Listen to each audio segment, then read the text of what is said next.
পরীক্ষায় তো বসেছেন তৃণমূল কংগ্রেসের বিধায়করা নেতারা, কিন্তু সেখানে আদৌ পড়াশোনা করে তারা কি পাশ করলেন নাকি টুকলি করেছেন যে কারণের জন্য তাদেরকে ফেল করতে হয়।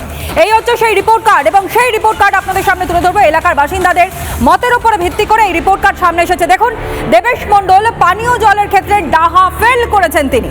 দেবেশ মণ্ডল পানীয় জলের ক্ষেত্রে ডাহা ফেল, এমনকি রাস্তার কথা যখন উঠে আসছে সেক্ষেত্রেও ফেল করতে দেখা যায় এই দেবেশ মণ্ডলকে। তৃণমূল কংগ্রেসের বিধায়ক পর দুবার তিনি নির্বাচিত হয়েছিলেন, এমনকি নদী বাঁধের ক্ষেত্রেও ফেল করতে দেখা যায় এই দেবেশ মণ্ডলকে। আর এরই পাশাপাশি নাগরিক পরিষেবা, সাধারণ মানুষের কথা আদৌ কি তিনি ভেবেছেন? না, সেটা যদি ভেবে থাকতেন তাহলে হয়তো পরীক্ষায় ফেল করতে হতো না অন্ততপক্ষে তৃণমূল কংগ্রেসের বিধায়ককে। কিন্তু তিনি পাশ কিসে করেছেন? এটাই তো সব থেকে বেশি ইন্টারেস্টিং বিষয়, যে পাশ করেছেন তৃণমূল কংগ্রেসের বিধায়ক দেবেশ মণ্ডল কিসে? মৎস্যজীবীদের সঙ্গে বঞ্চনা। মৎস্যজীবীদের সঙ্গে বঞ্চনাতে তিনি পাশ করেছেন, লেটার মার্কস পেয়েছেন। অন্যদিকে প্রতিশ্রুতি ভঙ্গের বিষয়টা যদি বলা হয়, সেই প্রতিশ্রুতি ভঙ্গের ক্ষেত্রেও তিনি পাশ করেছেন।